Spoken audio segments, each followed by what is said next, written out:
Hello ladies and gentlemen, this is the Historical Gamer, and today I'm going to be doing something a little bit different.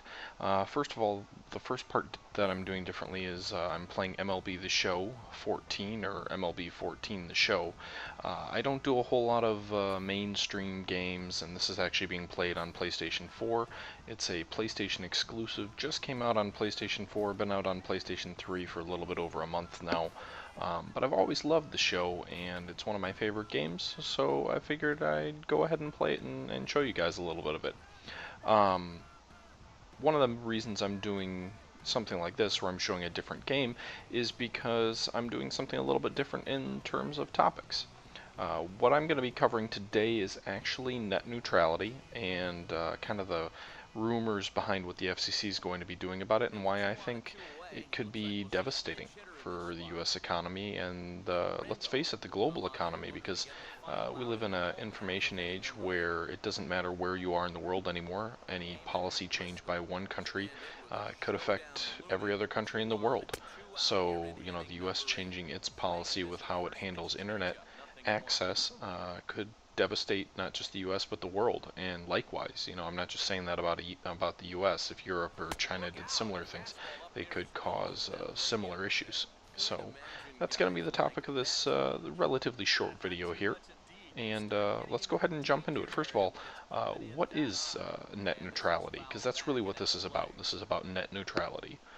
So if you're not familiar with it, net neutrality is the principle that no internet service provider can limit or give preference to data as it's crossing its network. So you can't give preference to YouTube to get uploaded faster or downloaded faster than Joe Schmo's website just because maybe YouTube wrote you a check.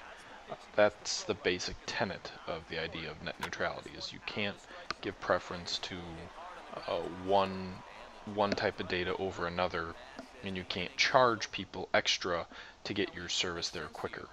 And it's important to note this is not data that you see on the back or on the front end. So this is not something that impacts you or me when we purchase internet service from Time Warner Cable or Comcast, and we buy the advertised speed of 50 megabytes a second.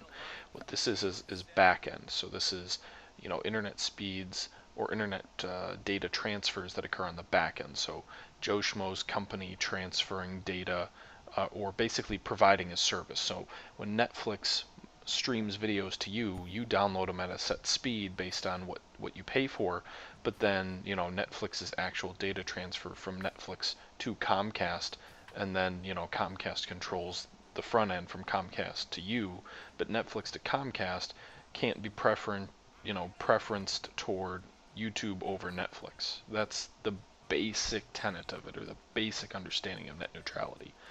Now, a couple of months ago, a U.S. federal court decided that that was not in the FCC's power. They didn't say that the FCC couldn't rewrite the rules. In fact, they invited the FCC to rewrite the rules that determine their policy. But basically what the court said is the way you currently classify internet service providers does not fall under your jurisdiction to regulate them in this way.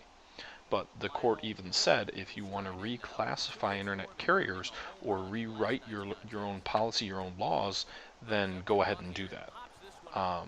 So that basically thrusted upon the FCC to decide what is net neutrality going to be? How are we going to enforce this principle that we believe is good for the economy? And first of all, I'm working under the assumption that it is good for the economy.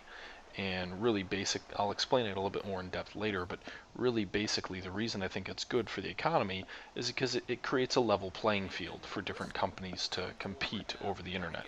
So you don't have to worry about a new startup not being able to get the type of service they need because Google's paying Comcast to not allow these other companies to have service. If there's a new search engine competition, maybe Google doesn't want to have to deal with that, so they could pay Comcast to give Google preferential treatment, and that would be bad for the economy because it would lower competition because there'd be fewer companies out there that would be able to compete with the established companies in the marketplace. That's a good thing. It's a good thing that they can't do that, because it means anyone with a great idea and know-how can come out there, create a new product, innovate the industry, push us forward, create, more wealth, more growth, more jobs, however you want to look at it.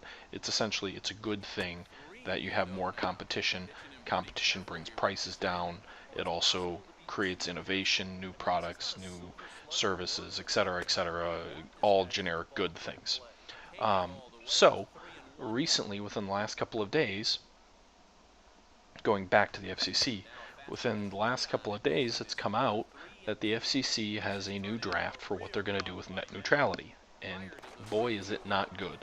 Essentially, what it says is they're okay with creating multiple tiers of internet access to companies, not to private individuals, but basically going out there and saying it's okay for companies to slow down the speeds of one company's data and give preference to another company's data, or it's okay to give preference to companies' data. You can have essentially a fast lane and a slow lane. As long as the slow lane has some kind of generically assumed adequate speeds, it's okay to have a fast lane and charge extra for it. And here's why I think that's a terrible decision if they go through with it. Granted, this is a draft, so nothing's final yet. But here's why I think it's terrible for the US economy. I'm going to use an analogy which isn't perfect, but it's kind of the best thing that I can come up with in my own mind and kind of express it. Imagine if you were starting a trucking company, and you're going to provide services throughout the country, throughout the continent, throughout Europe, United States, whatever it may be. And you're going to provide services where you're shipping goods from one side of the country to the other. Let's say you've got a brand new and innovative way to do it that's way more efficient than everyone else out there. But the market has several multi-billion-dollar companies that are already there. Now, this proposal by the FCC would be almost the same thing as if there were two types of roads. If there were highways that you had to pay billions of dollars to get access to, and if there were slow public, just normal, city streets. And let's say you're starting this startup, and now you have to compete against these other companies out there which have billions of dollars so they can buy licenses to drive on these high-speed 80-mile-an-hour highways, and you as a startup don't have billions of dollars to do that, so you're stuck competing by driving on 40-mile-an-hour side streets. You're not going to be able to compete. The level of which you're going to have to innovate and create new products to be able to compete is going to be so much higher, or you're going to have some kind of angel capital, capital company that's going to invest in you at such an extreme level that it's just going to be much more difficult for you to compete, and it's going to give the established companies a huge leg up over you. That's terrible for innovation. That's terrible for economic growth. That's terrible for the consumer. It's bad for everyone except the established companies. And in general, I'm very conservative on economic policy. I believe that the government in general should stay out of things, and that we as consumers are served pretty well when the market operates on its own. But here's why I think it's bad. I think it's bad because I think the internet's a little bit different than most industries. The internet is the backbone of the economy today. It really is. And it's very similar to the roadways, in my opinion. And I know people don't really use the term, information superhighway, but really most of the growth in the economy today is coming from things like the internet, virtual goods. And I think having equal access to those goods is absolutely critical for economic growth. Because if you don't, if suddenly you have established companies which totally dominate this market, which is one of the most successful and profitable sections of the economy today, even on our sluggish economy, you're basically choosing winners and losers. You're allowing Comcast, Time Warner, Charter to control the flow of information throughout the internet, which is scary enough as it is that information can be controlled by just a few companies. But it's also going to be devastating because they don't have much of an incentive to make the fast lanes affordable, because the vast majority of their money, when you have players in the market that are as big as Google, as big as Yahoo, as big as any of these large corporations, naturally the fair market price for these high-speed internet lanes is going to be very high, because these are all companies with very large sums of money. There's going to be very little incentive for them to charge a low rate for that high-speed access. And then you're going to see companies like Netflix having no buffering ever, and then some new startup that maybe has a better way to deliver video, but's never going to be able to compete because their videos are always going to be buffering. And Comcast and Time Warner don't have much of an incentive to allow that free transfer of goods because of the fact that, or that, quick transfer of goods, because of the fact that the market is dominated by such large companies that can afford higher licensing.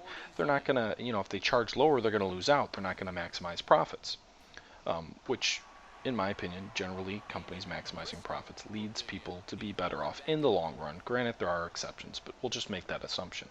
So under that premise, you're not going to have an incentive to charge affordable rates, which means essentially from an economist standpoint, you're erecting a huge barrier to entry. A barrier to entry is something that prevents other companies from being able to enter the market and compete. Generally, the consensus is low barriers to entry increases competition, lowers prices, and increases innovation. But now what you're doing is you're saying, wait a minute, we've got all those things, but we don't want them. Let's go ahead and erect this massive barrier to entry that's going to prevent thousands of companies from going into business, great new ideas from getting started, prevent capital investment, prevent innovative ideas, prevent all of this. No, we don't want any of that. We don't want to do that. We want to just have a really stratified market dominated by the current global players with very little incentive to innovate and drive things forward and improve, the standard of living in everyone's lives.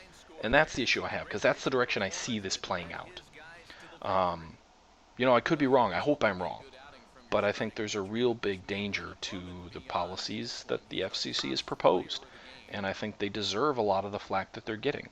Because I don't view the internet, as critical as it is to our daily lives today, as the same as any old other industry. It's very different. It's an infrastructure industry. It's like a roadway.